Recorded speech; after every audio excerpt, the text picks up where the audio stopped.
Welcome back to Kanak chemistry tutorial. So last class में मैंने क्या स्टार्ट किया था, कोऑर्डिनेशन के कंपाउंड का चैप्टर स्टार्ट किए थे। ओके, तो उसी को कंटिन्यू करेंगे आज। तो लास्ट क्लास में मैंने क्या डिस्कस किया था, जस्ट बेसिक इंट्रोडक्शन कि कोऑर्डिनेशन कंपाउंड किसको बोलते हैं और उससे रिलेटेड कुछ कॉन्सेप्ट थे, जैसे कोऑर्डिनेशन कॉम्प्लेक्स हो गया, बहुत सारी चीज़ें थी। ठीक है, आप प्रीवियस वीडियो में जाके देखिएगा, इसको मैं दिखा देता हूँ आपको ऐसे। ठीक है, तो जो बेसिक इन्फॉर्मेशन थे जो बहुत ज़रूरी है कोऑर्डिनेशन कंपाउंड स्टार्ट करने से पहले, उसी के बारे में बताया था। जैसे फॉर एग्जांपल आपके पास सपोज इस टाइप का कोई कॉम्प्लेक्स लिखा होगा। ठीक है, तो उसमें से जो काउंटर आयन किसको बोलना है, इसका नाम क्या है, सेंट्रल मैटर एटम किसको बोलेंगे, लिगेंड क्या होता है। ठीक है, ये सब चीज़ों के बारे में, कोऑर्डिनेशन नंबर क्या है, इसके बारे में मैंने डिस्कस किया था, और एक ऑक्सीडेशन नंबर क्या है। ठीक है, इतना चीज़ आपको पता होना चाहिए कोऑर्डिनेशन कंपाउंड पढ़ने से पहले। तो उसी को आगे देखेंगे अभी। ठीक है, इसमें क्या है, अब क्या हूँ, कौन सा स्टार्ट करूँगा, आइसोमर के बारे में। तो आइसोमर आप लोग को पता होगा क्या चीज़ होता है। ठीक है, जिसका मॉलिक्यूलर फार्मूला सेम होगा, जिसका मॉलिक्यूलर फार्मूला, मॉलिक्यूलर वेट बोलो या फार्मूला बोलो, ठीक है, मॉलिक्यूलर फार्मूला मॉलिक्यूलर वेट जिसका सेम होता है, बट इसका जो स्ट्रक्चर होगा उस पर्टिकुलर कंपाउंड का या जिस किसी भी चीज़ का, ठीक है, या कॉम्प्लेक्स का, वो डिफरेंट होता है। Different in the sense structure different हो सकता है, जिसकी वजह से उसके फिजिकल और केमिकल प्रॉपर्टी भी चेंज हो सकता है। ठीक है, मतलब क्या बोल सकते हो आप, जिसका जिस मॉलिक्यूल का भी मॉलिक्यूलर फार्मूला सेम होगा और प्रॉपर्टी डिफरेंट होगा, या स्ट्रक्चर या फिजिकल या केमिकल प्रॉपर्टी डिफरेंट होगा, उसको बोला जाता है आइसोमर। अब ये जो आइसोमर है दो टाइप से डिवाइडेड होता है।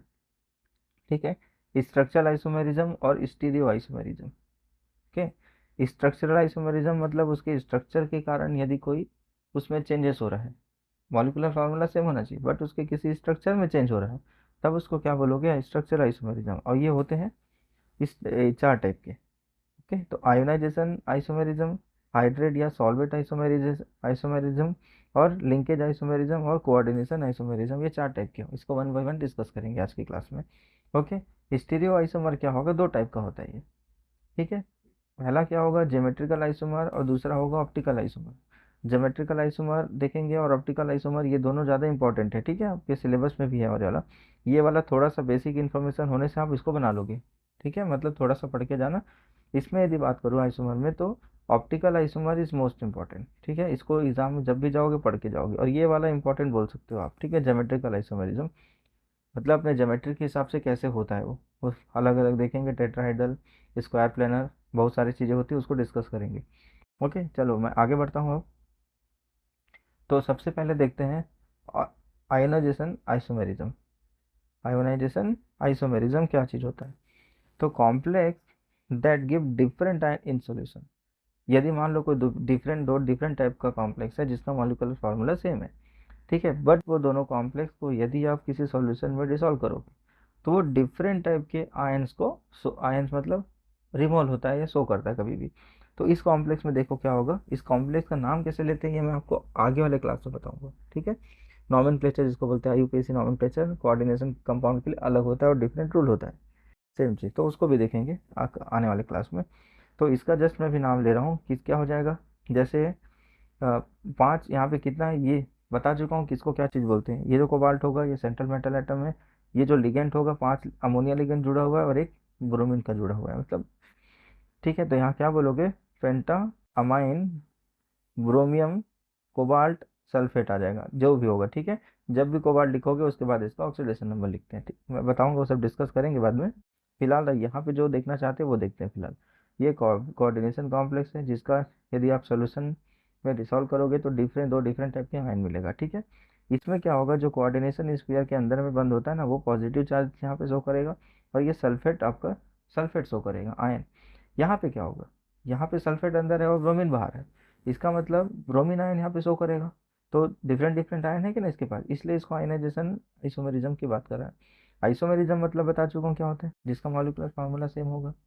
ठीक है, और जिसका स्ट्रक्चर डिफरेंट होगा, तो इसके किसके स्ट्रक्चर में डिफरेंट है, आपको यहाँ पे क्या मिल रहा है, एक जगह सल्फेट मिल रहा है और एक जगह ब्रोमीन मिल रहा है। लेकिन अब इन दोनों को देखो, इसका जो मॉलिक्यूलर फार्मूला होगा ना, जो मॉलिक्यूलर वेट निकालो या फार्मूला निकालो, सेम निकलेगा, क्योंकि यहाँ सल्फेट है इधर सल्फेट है, यहाँ ब्रोमीन है इधर ब्रोमीन है, पांच अमोनिया है और एक कोबाल्ट है, तो सेम होगा ना। तो इस टाइप का यदि डिफरेंस मिलेगा ना आपको, तो उसको बोलते हैं आयोनाइजेशन, आयोनाइजेशन आइसोमेरिज्म। मतलब क्या चीज़ आयनाइज्ड हो रहा है इसमें, यहाँ पे पॉजिटिव ये है, यहाँ पे पॉजिटिव ये है, ठीक है, माइनस क्या निकल रहा है इसमें, सल्फेट, इसमें ब्रोमो निकल रहा है। तो इस टाइप के यदि डिफरेंस आपको देखने मिलेगा ना, तो उसको बोलते हैं आयोनाइजेशन आइसोमेरिज्म। आई होप आप भूलोगे नहीं वाला, ठीक है। हाइड्रेट का मतलब होता है वाटर, ठीक है। सॉल्वेट मतलब सॉल्युबिलिटी, उसी पे डिपेंड है पूरा चीज़, तो इसलिए उसको सॉल्वेट भी बोला जाता है, आइसोमेरिज्म। तो इसमें क्या होगा, देखो पढ़ते हैं। Complex that differ in water molecule present in as ligand, water molecule present as ligand, यदि लिगेंड के जैसे, मतलब यदि कोई लिगेंड प्रेजेंट है वाटर के फॉर्म में, ठीक है, तब inside the coordination sphere and free as a free molecule outside of the coordination sphere, मतलब यदि कोई लिगेंड कोऑर्डिनेशन स्फीयर के अंदर है और कोऑर्डिनेशन के बाहर भी है, तब इस टाइप के स्ट्रक्चर को देखो क्या बोलना चाह रहा है, मैं समझाता हूँ अभी, ठीक है ना। आप हाइड्रेट आइसोमेरिज्म कैसे पहचानोगे, सबसे पहले क्या देखोगे, इसका 2 या 3 टाइप का आपको दिया जाएगा, तो आप उससे पता चल जाएगा कि क्या चीज़ है ये, ठीक है। यहाँ पे क्या होगा, 3 क्लोरीन यहाँ पे जुड़ा हुआ है, ठीक है, 6 यहाँ पे अमोनिया, 6 वाटर मॉलिक्यूल है, 1 क्रोमियम है, इसमें देखो 5 क्या चीज़ दिया हुआ है, वाटर मॉलिक्यूल, और 1 बाहर है, तो 6 हो गया, बैलेंस हो गया। 2 क्लोरीन बाहर है आउट कोऑर्डिनेशन स्फीयर के, और 1 क्लोरीन अंदर है, इसका मतलब मॉलिकुलर फार्मूला इसका सेम निकलेगा, मॉलिकुलर वेट सेम निकलेगा, ठीक है। पूरा चीज़ इतना आ गया समझ में। अब डिफरेंस क्या होगा, जो नंबर ऑफ वाटर मॉलिक्यूल है, देखो कोऑर्डिनेशन स्फीयर के अंदर कितना मॉलिक्यूल है वाटर, 6 वाटर मॉलिक्यूल प्रेजेंट है, और यदि वाटर मॉलिक्यूल यदि कोऑर्डिनेशन स्फीयर के बाहर होगा, तब इस टाइप के आइसोमेरिज्म को क्या बोलोगे, हाइड्रेट आइसोमेरिज्म बोलोगे, ठीक है। समझ में आ रहा है क्या बोल रहा है, फिर से पढ़ लो इसको क्या लिखा हुआ है ये, तो आपको क्लियर हो जाएगा, भूलना मत, एक बार पढ़ के जाओगे समझ के जाओगे बना लो। तो complex that differs in different sorry differ in number of water molecule present in as a ligand, ligand के रूप में प्रेजेंट रहेगा उसमें, inside the coordination sphere and as a free molecule, coordination sphere के अंदर भी प्रेजेंट होना चाहिए एज ए लिगेंड, और फ्री मॉलिक्यूल के फॉर्म में भी प्रेजेंट होना चाहिए, किसके बाहर में, कोऑर्डिनेशन स्फीयर के बाहर में, देखो यहाँ पे है। तो इस टाइप के आइसोमेरिज्म को क्या बोलेंगे, हाइड्रेट आइसोमेरिज्म। तो ये भी समझ में आ गया होगा आप लोगों को। लिंकेज का मतलब नाम से ही समझ में आ रहा है, जुड़ा है, जिस किससे जुड़ा होगा वो, ठीक है। तो ये भी इजी है। तो complex that differ in the atom as the ligand directly bonded to the metal atom, shown by the complex containing ambidentate ligand. अब इसमें क्या होगा, देखो यहाँ पे अमोनिया है, यहाँ पे नाइट्रो दिया हुआ है, यहाँ पे अमोनिया है, यहाँ पे नाइट्रो, ये भी नाइट्रो ही है, ठीक है। NO2 ऐसे है, उसको इस फॉर्म में लिखा हुआ है, ये समझाने के लिए। यहाँ पे जो देखो, चलो में क्या होगा, ये जुड़ा होगा ऑक्टाहेड्रल के थ्रू में इस टाइप का, ठीक है। तो 5 जो अमोनिया होगा ना, वो डायरेक्टली इससे जुड़ा होगा, ये अमोनिया हो गया मान लो, ये भी अमोनिया, ये भी अमोनिया, ये भी अमोनिया, एक से क्या जुड़ा हुआ है, नाइट्रो ग्रुप जुड़ा हुआ है। तो इसका जो सेंट्रल मेटल एटम है, इस नाइट्रोजन से डायरेक्टली जुड़ा हुआ है इस कॉम्प्लेक्स में, ठीक है। लेकिन जब आप इसमें आओगे ना, तो यहाँ पे क्या होगा, ये वाले में ये जो कोबाल्ट मॉलिक्यूल है डायरेक्टली किससे जुड़ा होगा, ऑक्सीजन से जुड़ा होगा। इसी को बोल रहा है लिंकेज, कि जो सेंट्रल मेटल एटम है किससे जुड़ा होगा।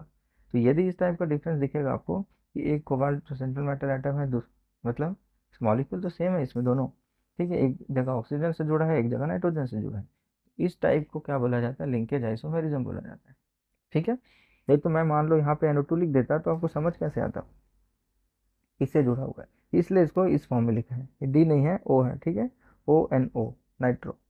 तो यहाँ पे ऑक्सीजन से जुड़ा हुआ है और यहाँ पे नाइट्रोजन से जुड़ा हुआ है, दिखने में तो दोनों सेम लगेगा, तो इसको बोला जाता है लिंकेज आइसोमेरिज्म, कि किससे जुड़ा हुआ है, central metal atom. Got it. अब कोऑर्डिनेशन,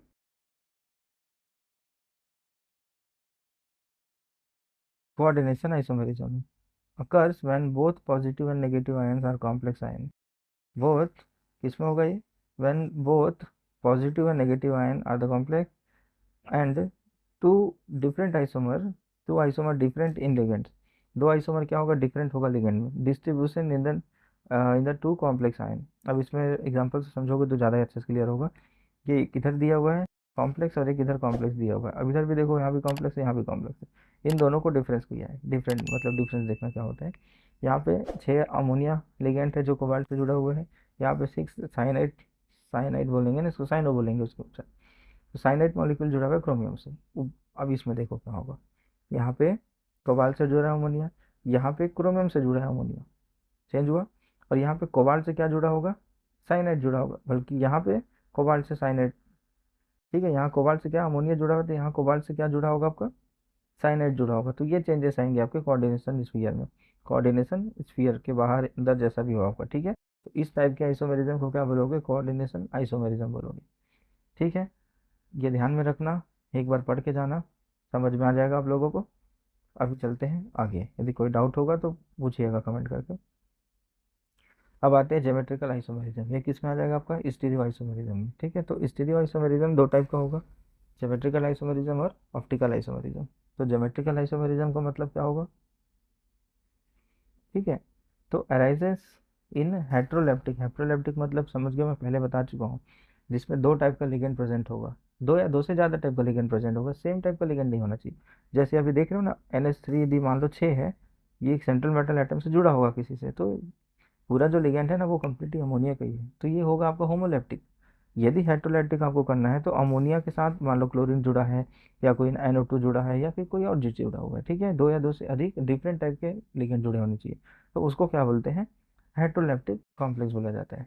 ठीक है, रेजर इन हेट्रोलेप्टिक कॉम्प्लेक्स में ही होगा ये, due to the different position, sorry different possible geometrical arrangement of the ligand. Important example for this behavior are found with the coordination number 4 and 6। तो coordination number 4 और 6 में ही मिलेगा डाटा। तो सबसे पहले देखते हैं 6 के बारे में। ठीक है, तो 6 वाला पहले देखते हैं। 6 का मतलब देखो, कोऑर्डिनेशन नंबर से ना आप उसका ज्योमेट्री भी बता सकते हो। यदि 6 होगा तो ऑक्टाहेड्रल होता है, और यदि 4 होगा तो दो टाइप का होता है, एक टेट्राहेड्रल और एक स्क्वायर प्लेनर। ठीक है, तो ज़्यादातर कोऑर्डिनेशन स्फीयर में स्क्वायर प्लेनर ही मिलता है आपको। ठीक है, क्यों मिलता है देखेंगे बीबीटी में, जब आगे थ्योरी में पढ़ेंगे ना क्यों ऐसा होता है। तो इन ऑक्टाहेड्रल कॉम्प्लेक्स में कुछ पैटर्न दिया हुआ है। ठीक है, फेशियल पैटर्न यहाँ पे दिया हुआ है, जिसको फेस से रिप्रेजेंट करते हैं। फेशियल और मेरिडियोनल दो टाइप का आपको मिलेगा इसमें। ठीक है, मतलब कैसे अरेंजमेंट होता है इस पर्टिकुलर फॉर्मूले पे। एम का मतलब क्या हो गया आपका, सेंट्रल मेटल एटम। ए का मतलब क्या हो गया, कोई एक डिफरेंट एक सेम टाइप का लिगेंड, जैसे कि मान लो जस्ट फॉर एग्जांपल NH3 है यहाँ पे, तो 3 NH3 होगा यहाँ पे। ठीक है, और यहाँ पे B3 है, मतलब एक डिफरेंट टाइप का B3 होगा, हेट्रोलेप्टिक बोल रहे हैं ना, तो दोनों लिगेंड डिफरेंट होने चाहिए। ठीक है, तो अमोनिया मान लो ए वाला जो है ना वो 3 टाइप के होंगे, और बी वाला 3 टाइप का होगा। अब इस ऑक्टाहेड्रल में क्या होगा, यदि फेशियल है ये, तब क्या होगा, इसका जो तीनों, इसका अरेंजमेंट ही आपको याद रखना है किस टाइप से रहता है। तो ए एक साइड में है और बी एक साइड में है, तो इस टाइप के अरेंजमेंट को क्या बोलोगे, फेशियल अरेंजमेंट बोलोगे। ठीक, और दूसरा क्या है आपके पास, मेरिडियोनल। हाँ मेरिडियोनल है। मेरिडियोनल में क्या होता है, देखो यहाँ पे ए लिखा है। ठीक है, इसका अरेंजमेंट ही याद करना है आपको। यहाँ पे बी लिखा हुआ है, तो ये दोनों सेम है दोनों। अब जो ए होगा ना, ये इधर इस कोने में चला जा रहा है। ओके, तो ये डिफरेंस है इसमें, तो यहाँ पे एक बी होगा, यहाँ पे एक बी होगा, सेम सेम है। ओके, बस इस पोजीशन पे चेंज हो रहा है, और कुछ नहीं। ओके, यहाँ पे भी है, तो इस टाइप के अरेंजमेंट को क्या बोलोगे, मेरिडियोनल बोलोगे। लिखा भी है, when the possible, when the position are around the meridional. Meridional एक पोजीशन का नाम है, फेशियल एक पोजीशन का नाम है। तो आपको याद रखना पड़ेगा, यदि इस पर्टिकुलर फार्मूला Ma3B3 होगा, तो दो टाइप का हो सकता है, फेशियल और मेरिडियोनल। ओके, अब सेम ऑक्टाहेड्रल ही का ही है, लेकिन इसका जो फार्मूला मतलब कुछ डिफरेंट टाइप का ही है। ठीक है, जैसे कि MA4 और B2 हो रहा है, मतलब समझ ये हो गया। ए कोई एक लिगेंड होना चाहिए जो 4 होगा, और एक दूसरा लिगेंड होगा जो 2 होगा। तो इसमें क्या देखा जाएगा, सिस और ट्रांस की बात करते हैं। इसमें सेम साइड होगा तो सिस, डिफरेंट टाइप होगा तो ट्रांस। तो इसमें कैसे अरेंजमेंट होगा, 4 होना चाहिए ए, तो देखो कैसे लिखा है, एक ए हो गया, 2 हो गया, 3 हो गया, ये 4 हो गया। अब ये दोनों सेम साइड है, सेम साइड है ना, ये दोनों को 4 इधर लिख लिया, अब सेम साइड मिला आपको। चलो ठीक है, यहाँ पे इस पोजीशन को आपको मतलब फोकस करना है। ठीक, ए है, एक मिनट, यहाँ पे बी दिया हुआ है, और वहाँ पे भी बी दिया हुआ है, यहाँ भी दोनों सेम साइड है ना, तो उसको बोलोगे सिस। यहाँ पे देखो, अब बाकी छोड़ दो एकदम, तो बाकी से कोई मतलब नहीं अपने को। इस पे देखो ए है और यहाँ पे बी दिया हुआ है, तब इस पोजीशन के लिए क्या बोलोगे आप लोग, क्या बोलोगे, ट्रांस बोलोगे। ठीक है, ये पोजीशन आपका ट्रांस कहलाएगा। सेम साइड सिस और अपोजिट साइड क्या होगा, ट्रांस होगा आपका। ठीक है, ये आप जैसे भी याद रख सकते हो उसको। ओके, यहाँ पे बी दिया है, यहाँ पे बी ए दिया हुआ है, जैसे आपको याद रखना है वैसा याद रख सकते हो। बाकी ये तीन सेम पैटर्न पे जुड़ा हुआ है, तो इस फॉर्मूले पे दो टाइप का मिलेगा आपको, सिस मिलेगा और ट्रांस मिलेगा। ठीक है, और ऑक्टाहेड्रल एक और है देखो, और ए टाइप का दिया हुआ है, इसका मतलब इसने बाइडेंटेड लिगेंड लिया हुआ है। बाइडेंटेड लिगेंड क्या क्या हो सकता है आप लोगों का, जो दो डोनर एटम होते हैं ना, बाइडेंटेड ऑलरेडी पढ़ा चुका हूँ इसको। तो मैं रिकमेंड करता हूँ कि पहला वीडियो पहले देख लीजिए आप लोग, उसके बाद फिर आगे आइएगा तो आपको पूरा समझ में आने लगेगा। यहाँ भी ये है। ओके, इस टाइप में भी सीस होगा और ट्रांस होगा। तो यहाँ पे जैसे ए दिया हुआ है, यहाँ पे ए दिया हुआ है, इसका मतलब क्या है देखो मैं बता देता हूँ ए का मतलब क्या बोलना चाह रहा है ये। जैसे आपके पास इस टाइप का कोई कंपाउंड है, बाइडेंटेड लिगेंड होना चाहिए, ये वाला, तो ये बाइडेंटेड है ना लिगेंड, तो इसी को ऐसे जोड़ के बता रहा है ये, ठीक है, ये जो ऐसे है, ठीक है, मतलब यहाँ पे एक नाइट्रोजन है और H2 है, बीच में यहाँ पे क्या मिलेगा आपको, CH2 फिर NH2। ओके, तो ये इस टाइप के पैटर्न को शो करता है कभी भी। यहाँ भी सेम होगा, तो ये एक साइड है अपन आपस में दिया हुआ है तो सीस होगा। ये दोनों अपोजिट साइड में देख लो, ये एक इधर है और एक इधर है, अपोजिट में है ना, तो उसको बोलेंगे ट्रांस। आई होप आपको समझ में आ रहा है। आप देखते हैं स्क्वायर प्लेनर कॉम्प्लेक्स के बारे में। स्क्वायर प्लेनर क्या होगा, इसके लिए दिया हुआ है Ma2B2, ठीक है। स्क्वायर प्लेनर किस में होगा, कोऑर्डिनेशन नंबर 4 जिसमें होगा, मतलब इसका क्या बनेगा, स्क्वायर प्लेनर बनेगा इस टाइप का। बीच में मेटल होगा जैसे दिखाया गया, और इधर चारों ओर कॉर्नर में आपका लिगेंड होगा। तो इसमें भी देखो क्या दिया हुआ है, सिस, सिस दिया हुआ है, सिस मतलब सेम साइड, और ट्रांस मतलब अपोजिट साइड। इसमें क्या लिया, two same ligand are arrange adjacent to the each other. यहाँ पे same ligand present adjacent to each other, यहाँ पे देखो यहाँ ए है, यहाँ ए है, यहाँ बी है, यहाँ बी है। तो इस टाइप के अरेंजमेंट को क्या बोलोगे, सिस बोलोगे। ट्रांस का मतलब अपोजिट डायरेक्शन में होगा, यहाँ पे ए होगा, यहाँ पे ए होगा, ये डायगोनल हो रहा है ना दोनों, इधर देखो इस टाइप का, तो इसको ट्रांस बोलोगे आप, ठीक है।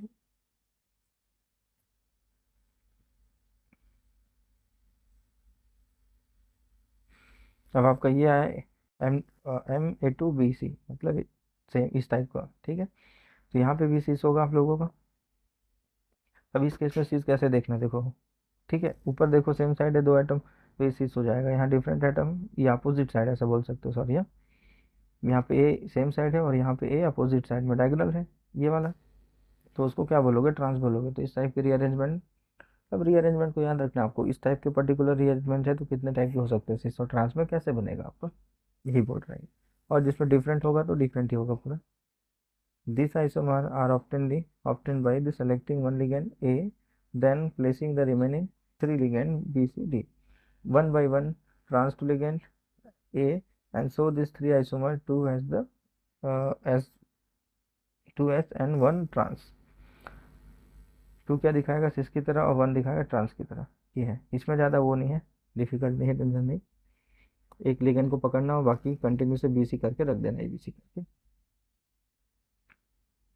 A B C D, इसमें ज़्यादा कुछ वो नहीं है, ठीक है, ये मतलब है इसका।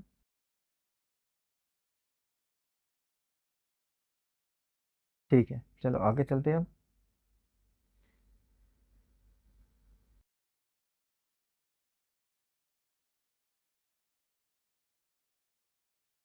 आगे देखते हैं ऑप्टिकल आइसोमेरिज्म के बारे में, पूरा लाइट से डिपेंड होगा क्योंकि ऑप्टिकल बोल रही है। तो क्या चीज़ होता है देख लेते हैं पहले।